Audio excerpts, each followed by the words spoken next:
5 years later, upon returning to the country, I encountered my ex, Ethan, at a banquet in my capacity as a renowned designer. His eyes bloodshot, he gripped my wrist tightly. "Ariana, you finally know to come back?" Behind him, his first love, whom he had protected for 5 years, was looking at me with a pitiful expression. 5 years ago, in a mass of fire, both his first love and I were trapped. He rushed in without hesitation, but bypassed me to rescue his beloved. He left me to be engulfed by thick smoke, and even across the wall of fire, he cursed me as vicious, accusing me of resorting to any means to obtain him. But that fire was clearly started by his first love. Pregnant at the time, I was gravely injured, barely escaping with my life after a near-death experience. 5 years later, he madly begged for my forgiveness, wanting to rekindle our relationship. I sneered and shook off his hand, pointing to the Dragon Phoenix twins not far away who were calling someone else Dad. "Ethan, my children are old enough to run errands. Don't you think it's too late to say you love me now?" My voice wasn't loud, but it exploded like a thunderbolt in the elegantly attired banquet hall. The surroundings fell into instant silence. Countless gazes swept back and forth among the three of us. Ethan's bloodshot eyes locked onto me fiercely, his grip on my wrist nearly crushing my bones. "Children? Whose children?" Behind him, Vivian's face turned ashen, weakly tugging at his sleeve. "Ethan, don't be like this, Sister Ariana, she didn't mean it. She was always like this, forever portraying an innocent, lotus-like demeanor detached from worldly strife. It was the same 5 years ago and now." I couldn't be bothered with her, my gaze bypassing Ethan to look into the distance. "Nate, Annie, come here." The crowd automatically parted a path. A boy in a blue suit and a girl in a pink princess dress ran over on their short legs. Behind them followed a tall, upright man with a gentle countenance. "Mommy. Mommy, who is this uncle? He's grabbing you so fiercely." The twins spoke in unison, their crisp childish voices carrying wariness toward Ethan. Ethan's body stiffened. He looked at the two children in disbelief, their small faces, bearing a 6 or 7/10 resemblance to his, felt like two resounding slaps across his face. His hand loosened weakly. I rubbed my reddened wrist and pulled the two children into my arms. "It's nothing, just an unfamiliar uncle." The man behind me, Adrian, naturally stepped forward, shielding me behind him. He looked at Ethan mildly yet firmly. "Mr. Ethan, please conduct yourself with dignity." Ethan seemed to snap back to reality, his gaze shifting from the children's faces to Adrian, and finally landing on mine. In those eyes were shock, regret, and overwhelming rage. "Ariana," he enunciated each word, his voice squeezed through gritted teeth, "are they my children?" I laughed, a contemptuous and distant laugh. "Ethan, have you forgotten? 5 years ago, you personally called me vicious, saying the child in my belly was a bastard. You said a woman like me doesn't deserve to bear your child. Now, 5 years later, you're eagerly coming to be their father? Have you asked me, or the children, if you're worthy?" My words pierced his heart like knives, one after another. His face turned deathly pale, his lips moved, but he couldn't utter a word. Seeing this, Vivian's tears immediately welled up. "Sister Ariana, how can you say that about Ethan? He's been searching for you like mad these 5 years. He regrets it so much, he—" "Shut up." I coldly interrupted her. "When I'm talking to him, is it your place to interject? Or is it that the fire 5 years ago wasn't enough, and you want to play again?" Mentioning the fire, Vivian's body trembled uncontrollably. A flash of fear crossed her eyes, quickly replaced by deep grievance. "I don't know what you're talking about. Ethan, my head is so dizzy." She swayed unsteadily and fell into Ethan's arms. Ethan subconsciously steadied her, but his eyes never left me for a second. Those eyes that once made me sink into obsession now held only humble pleading. Yet I found it utterly ironic. What was he doing earlier? I couldn't be bothered to watch this farce any longer, took the children's hands, and said to Adrian, "Let's go." "Okay." Adrian responded gently, putting his arm around my shoulder, and turned with the children. Ariana. Ethan roared my name. You're not allowed to leave. He tried to chase after us but was blocked by Adrian's bodyguards. He roared madly in place like a trapped beast, drawing sidelong glances from the crowd. But I didn't even turn my head. Ethan, your deep affection and repentance are a full 5 years too late. In the car, the heater was on full blast. My daughter Annie leaned into my arms and whispered, "Mommy, why was that uncle crying just now?" My son Nate coolly added, "He was cursing too, no manners." I stroked their heads and said softly, "Just someone who can't afford to lose throwing a tantrum, we don't need to pay attention to him." Adrian glanced at us through the rearview mirror, his voice as mild as ever. "Did it scare you?" I shook my head, "No, just feels unlucky. Like stepping on something dirty." Adrian didn't ask further. He was always like this, giving me enough space and respect. Back home, after coaxing the two darlings to sleep, I finally shed my exhaustion. Adrian handed me a cup of hot milk. "Ethan, he won't let it go easily." "I know."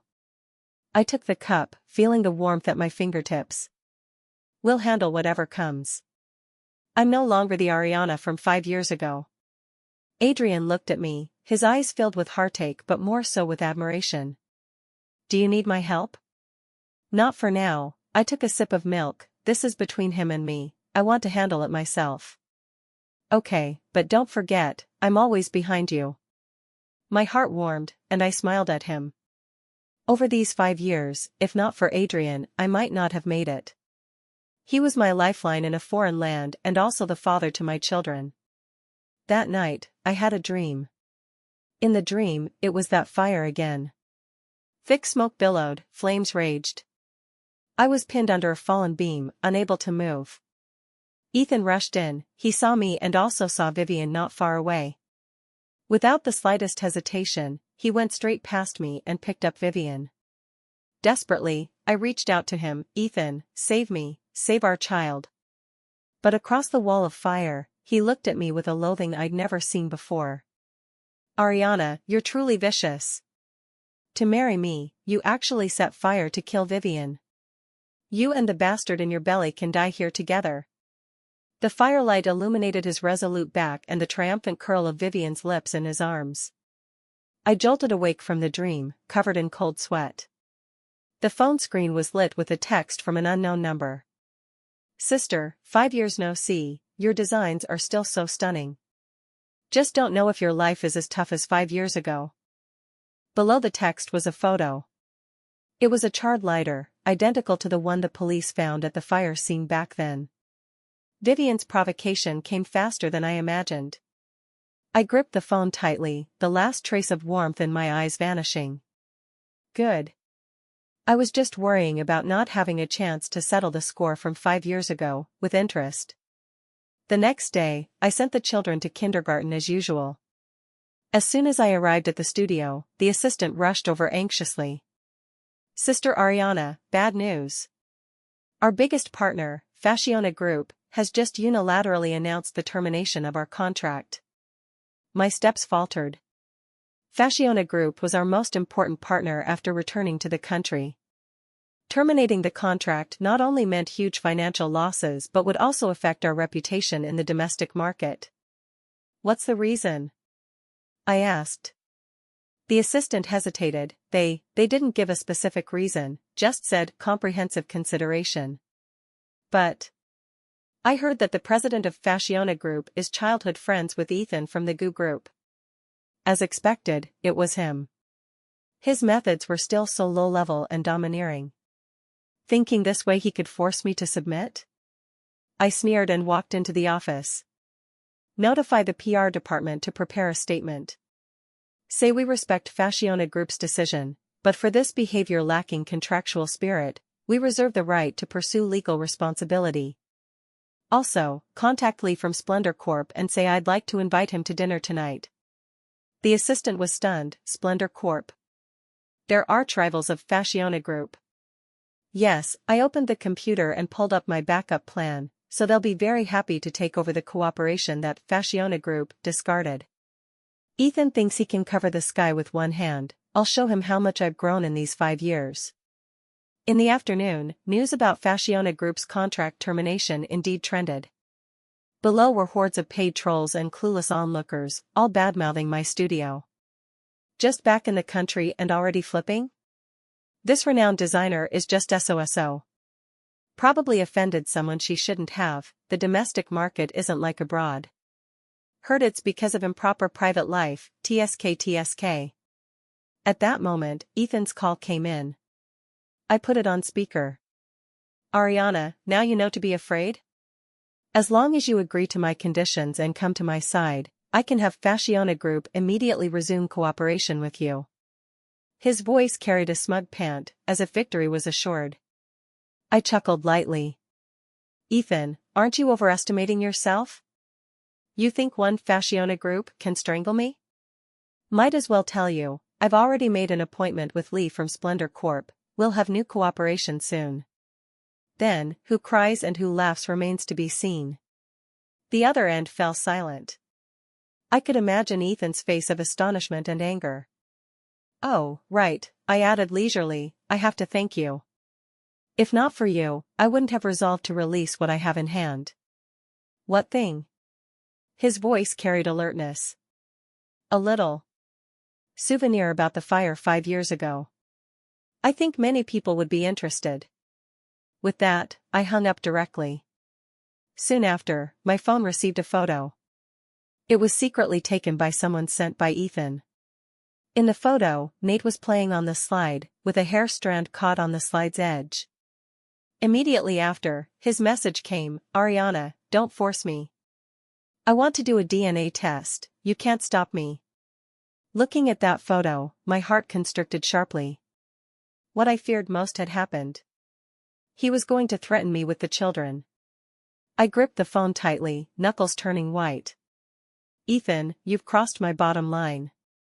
Ethan's actions were swift. Or rather, he had long been impatient. The next afternoon, he rushed into my studio like a madman, holding a document. The employees tried to stop him but were roughly pushed aside by his bodyguards. He kicked open my office door, eyes blood red, like an out-of-control beast. Ariana. He slammed the document on my desk. In black and white, it was a paternity test report. The conclusion stated a 99.99% probability supporting a parent-child relationship. They are my children. How dare you deceive me? He roared, veins bulging on his forehead, his whole body trembling, whether from anger or excitement. I looked at him calmly, not even glancing at the report. Because I never intended to deny it. I just didn't want to acknowledge it. Seeing no reaction from me, he grabbed my shoulders and shook me forcefully. Speak. Why did you deceive me? Why let my children call someone else dad? What benefits did Adrian give you? I'll give you double. No, 10 times. Come back to me, and we'll be a family. A family? I finally spoke, my voice light as a feather but heavily smashing into his heart. I lifted my eyes, my gaze holding no anger, no hatred, only a dead silence of pity. Ethan, the father of my children, died long ago in that fire 5 years ago. He was stunned. The man who, to save another woman, watched his pregnant wife be engulfed by smoke, he's dead. The man who, across the fire wall, called me vicious and the child in my belly a bastard, he's also dead. Tell me, in what capacity do you want to be their father? The color drained from his face inch by inch, and the grip on my shoulders lost its strength. I didn't know. I didn't know you were pregnant. Vivian, she. Enough. I interrupted his pale excuses. These don't matter anymore. Looking at him, I suddenly smiled, a light smile carrying a cruel clarity. You know, Ethan? I should even thank you now. He looked at me blankly, not understanding. I told him clearly, word by word. If not for your ruthlessness and blindness back then, I might never have woken up in my lifetime. It was you who gave me a thorough enlightenment. He subconsciously asked, what enlightenment? My voice was calm and cold, like a scalpel precisely dissecting his last shred of hope. I realized that I never truly loved you. Ethan's pupils contracted sharply. I just fell in love with the illusion of being loved that you created. As an orphan, I craved a home too much, craved being firmly chosen. And you happened to give me that illusion. That fire burned not my love, but my obsession. It made me see clearly that what I was infatuated with was nothing but a false dream. And you shattered it with your own hands. So, Ethan, what you're chasing now isn't your lover, but just a stranger who was hurt by you and then completely awakened. Do you understand? He stood there dazed, as if all strength and soul had been drained from him. The paternity report he thought could force me back scattered on the ground, like a joke. And I, looking at his dejected appearance, felt not a ripple in my heart. This trial, delayed by 5 years, was only just beginning. My words were devastating to Ethan. He left dejectedly, even forgetting to take the report. The studio employees cautiously cleaned up the mess, looking at me with eyes full of awe and sympathy. In the evening, Adrian came to pick me up. He saw the report on my desk, said nothing, and silently fed it into the shredder. On the way back, I leaned against the car window, watching the neon lights recede rapidly outside. Adrian, was I too cruel? You just told the truth. He drove steadily, his voice calm. Being cruel to him is being kind to yourself. I used to wonder if everything would be different if he had chosen to save me back then. Now I understand, it wouldn't. A person's nature is ingrained in their bones. Even without that fire, there would be the next rain, the next earthquake. He would always choose her between me and Vivian. I just didn't want to admit I misjudged him. Adrian pulled the car over, turned, and looked at me seriously. Ariana, you're not wrong. He is. You just craved warmth too much, so when someone handed you a match, you thought you had the whole sun. His metaphor precisely struck the softest part of my heart. Yes, growing up in an orphanage, what I lacked most was love. Ethan's aggressive pursuit and domineering possession seemed to me at the time like the most intense love in the world. I flew to the flame like a moth, thinking I found a home. Little did I know, it was just a carefully packaged trap. It's all in the past. I took a deep breath and smiled at him. Now I have you, Nate, and Annie, I'm content. The gentleness in his eyes almost overflowed as he reached out to ruffle my hair. However, the peaceful days didn't last long. Vivian's counterattack was more insidious than I imagined. Suddenly, a large number of posts and photos exploded online. In the posts, I was portrayed as a vicious schemer who abandoned Ethan for money, and 5 years later returned with children of unknown origin, attempting to destroy his relationship with Vivian. The posts also attached several carefully photoshopped photos. One showed me entangling Ethan at the banquet. Another showed Adrian pushing Ethan away, as if provoking him. The most vicious was a photo where Nate and Annie's faces were photoshopped with a foreign man's, implying the children were mixed race, my illegitimate offspring from abroad. Public opinion exploded instantly. My studio's website was flooded, partners' phones were bombarded, and even in the kindergarten parents group, people started pointing fingers at me. Oh my God, so that designer is this kind of person? No wonder Fashiona Group terminated, they must have seen her true face early. The most pitiful is Vivian, waiting 5 years, and as soon as the main wife returns, she causes trouble. The children are so pitiful, used as tools for her to climb up. Vicious comments came overwhelmingly. Vivian's move was to nail me to the pillar of shame completely, ruining my reputation. The assistant paced anxiously, Sister Ariana, let's issue a statement to clarify quickly. If this continues, our budding career will be ruined. Looking at those unbearable comments, my gaze was unusually calm. Don't rush. She wants to play the public opinion war, I'll play it to the end with her. I took out my phone and dialed a number. Hello, Reporter Grace? This is Ariana. I want to hold a new product launch conference and, by the way, respond to the recent rumors. Yes, I have something in hand that I'd like everyone to appreciate together. My new product launch was scheduled for 3 days later. As soon as the invitations were sent, they attracted media from the whole city. Everyone wanted to know how I, this designer at the center of the storm, would counterattack. Ethan also received an invitation. He personally called to ask me, "Ariana, what exactly do you want to do? Holding a press conference, do you want to expose the children to the media too?" His tone carried a hint of anxiety and unease. I replied indifferently, "Isn't this exactly what you want? Proving they are your children would bring you, Ethan, so much face." "That's not what I mean," he explained urgently. I don't want them to be hurt." "Now you say you don't want them hurt? When Vivian photoshopped their photos beyond recognition and spread them online, where were you?" My words left him speechless. "Ethan, put away your cheap fatherly love. You can't protect them, I will." On the day of the conference, the venue was packed, flashlights forming a sea. I wore a sharp black suit and calmly walked on stage. Following the procedure, I first introduced my new series design, Nirvana. On the big screen, gorgeous gowns were displayed one by one, inspired by the phoenix reborn from fire. After the introduction, it was time for reporters' questions.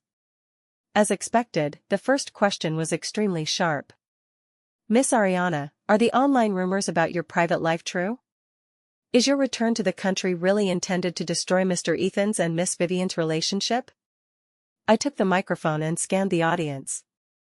Ethan sat in the first row, looking at me with a gloomy face. Vivian didn't come, probably thinking she had the upper hand and disdaining to watch my dying struggle on site. I smiled slightly. "Before answering this question, I'd like everyone to listen to a recording first." I pressed play. The venue instantly quieted.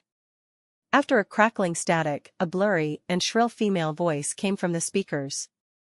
The voice was somewhat hoarse from smoke, but one could still tell whom it belonged to. "He will be mine.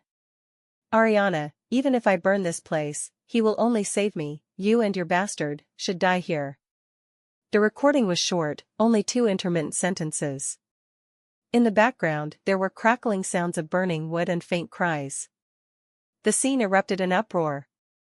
All reporters went crazy, flashlights flickering wildly, shutters clicking nonstop. "What is this?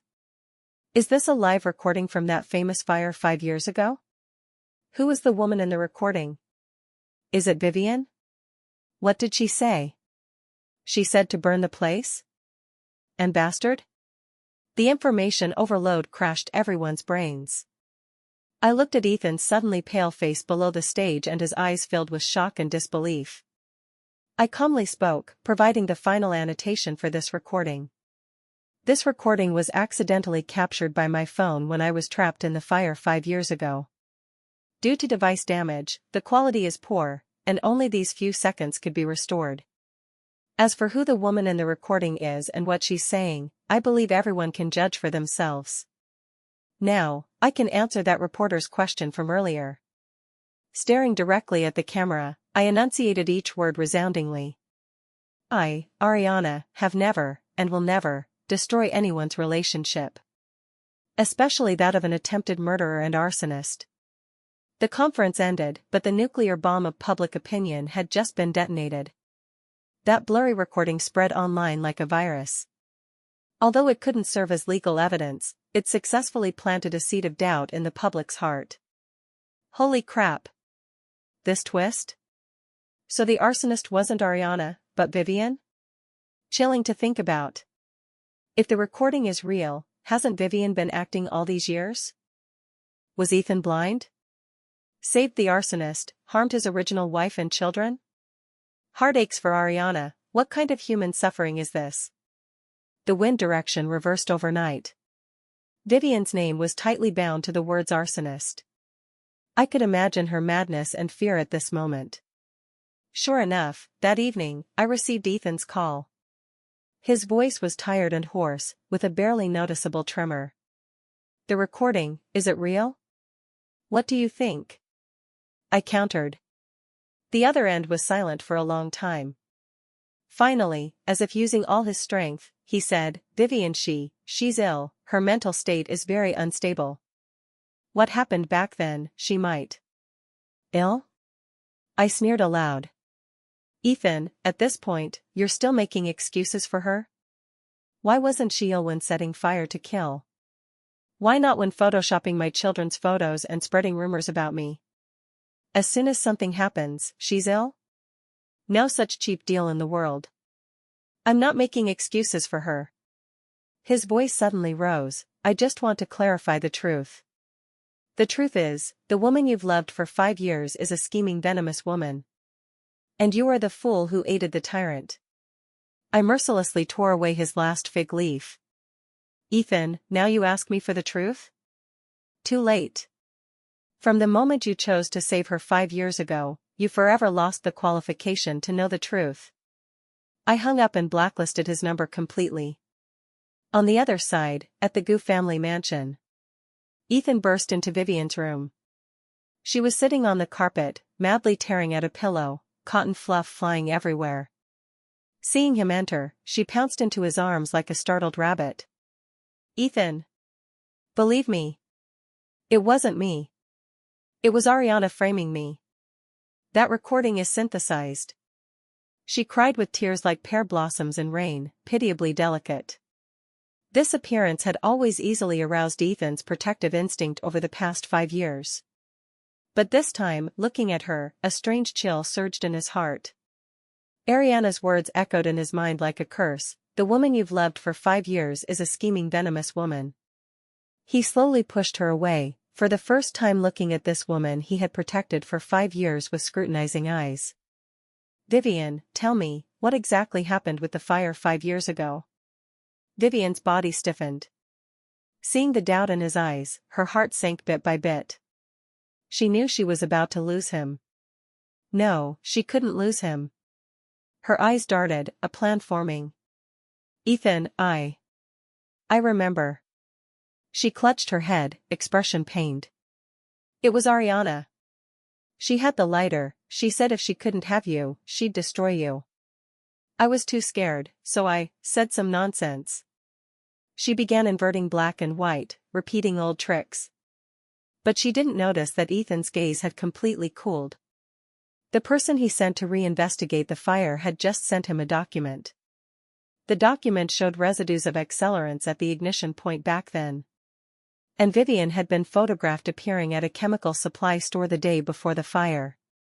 Looking at Vivian still performing earnestly, Ethan felt a wave of nausea. He turned to leave. Ethan! Where are you going? Vivian panicked, hugging him from behind. Let go. I won't. Are you going to find that bitch Ariana? I won't let you go.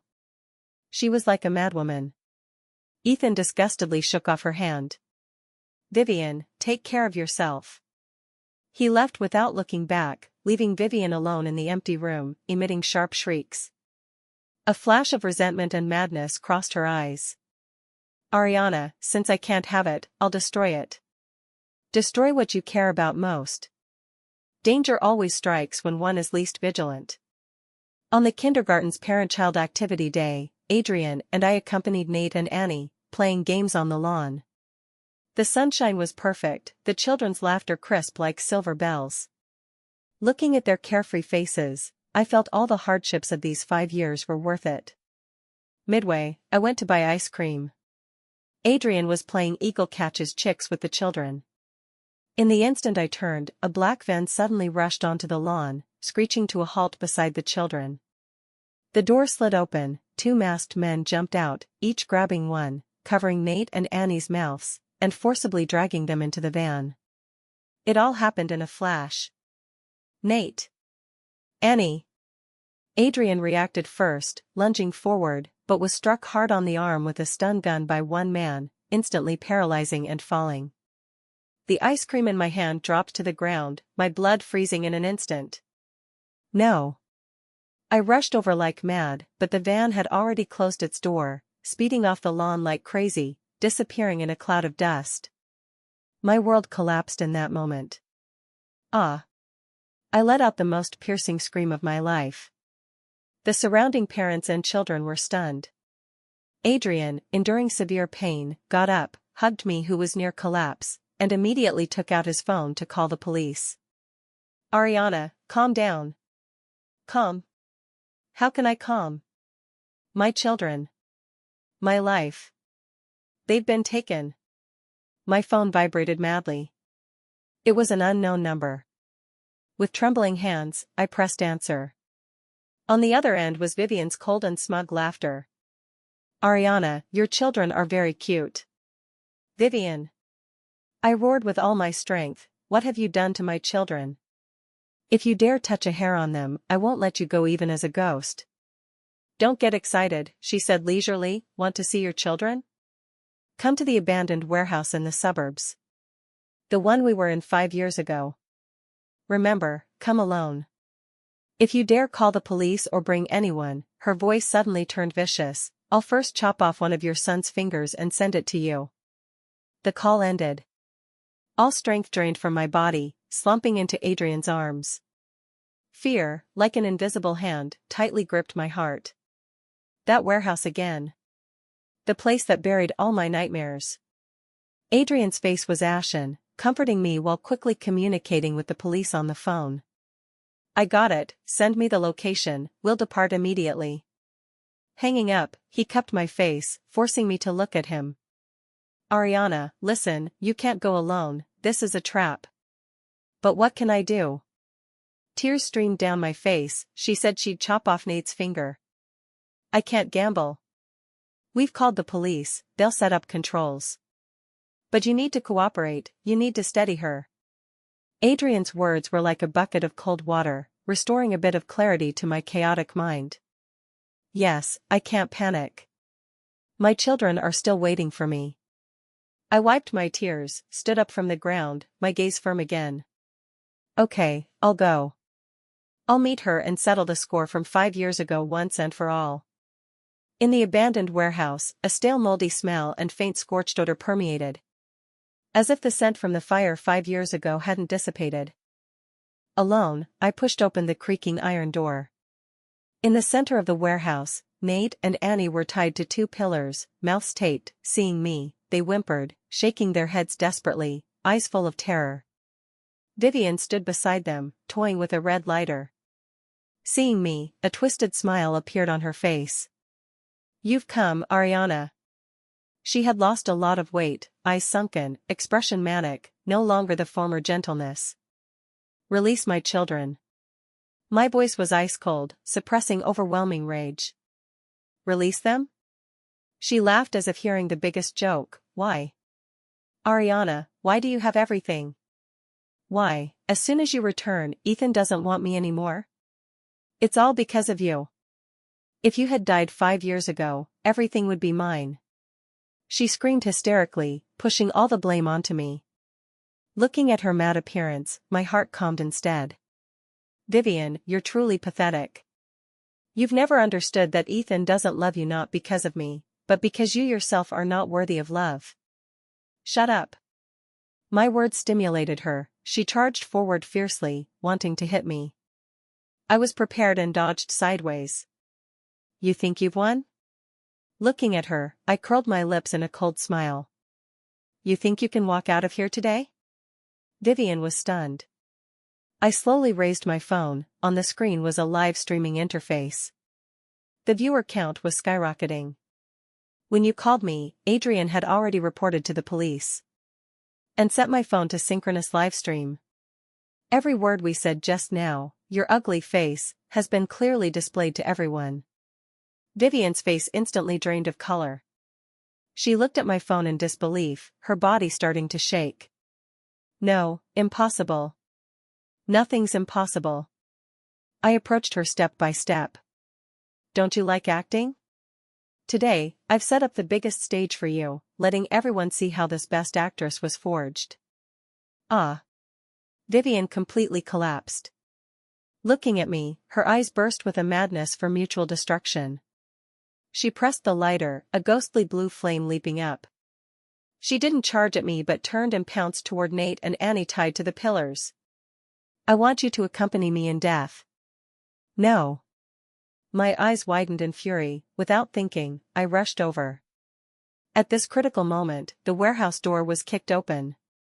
A black figure rushed in at astonishing speed. It was Ethan.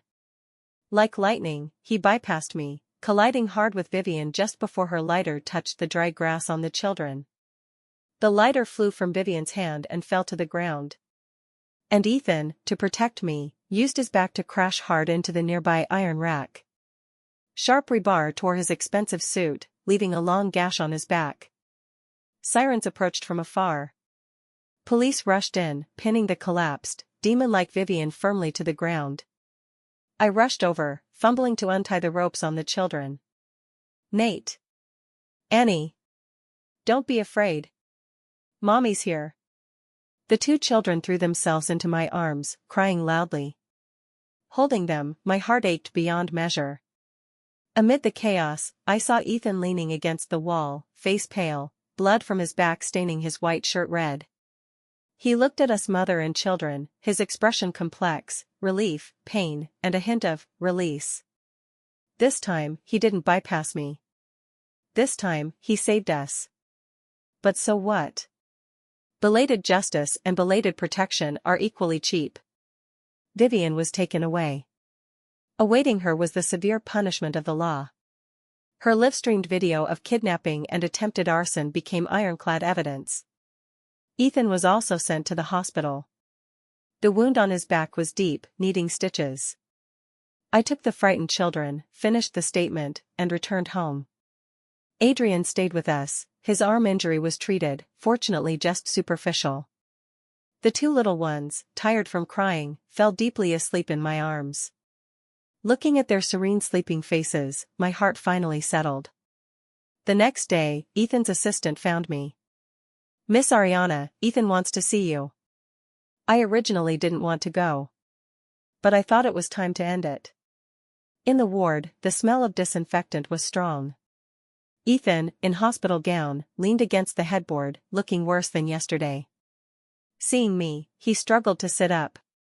Don't move. I stood a few steps away, tone distant. He smiled bitterly and lay back. Between us was a long silence. Finally, he spoke first. I'm sorry. These words he said with utmost difficulty, yet utmost sincerity. For 5 years ago, and for these 5 years. I listened quietly. I have already had the lawyer draft the documents. He looked at me, his eyes with unprecedented calm. I'll transfer 60% of my Goo Group shares to Nate and Annie's names, as compensation. I'll also announce publicly an indefinite withdrawal from Goo Group's management. In the future, I won't disturb your lives anymore. I was somewhat surprised. This was almost equivalent to him giving up everything. You don't have to. This is what I owe you. He interrupted me. Ariana, you were right that day. I've never truly understood you, nor what love is. I'm just a selfish and foolish bastard. I don't seek your forgiveness, I just hope the children will be well. The red veins in his eyes were heavier than at the banquet that day. This once arrogant man was finally crushed by reality and learned to repent. Looking at him, the boulder pressing on my heart for 5 years seemed to finally loosen. Not forgiveness, but letting go. Ethan, I spoke, voice light, goodbye. With that, I turned and walked out of the ward without any lingering attachment. Outside, the sunlight was brilliant. Adrian leaned against the car, smiling at me. I walked toward him and smiled too. It was a heartfelt, relaxed smile, unloading all burdens. All resolved? He asked. Yes, all resolved. I got in the car and buckled up. The radio was playing a cheerful song. I looked out the window, the city was vibrant under the sun. My phone rang. It was a video from the kindergarten teacher. Nate and Annie had returned to school, happily laughing and playing with other kids under the sun. I showed the video to Adrian. He leaned over to glance, then held my hand. His palm was warm and dry, full of reassuring strength. I turned to look at him, sunlight falling on his gentle brows and eyes. Adrian. Let's get married. He was stunned, then immense joy burst from his eyes. He gripped my hand tightly, his voice trembling slightly with excitement. Okay. The car merged into traffic, driving toward a future filled with sunlight. As for Ethan, as for that past, they would become a chapter thoroughly turned in my life. My life was just beginning.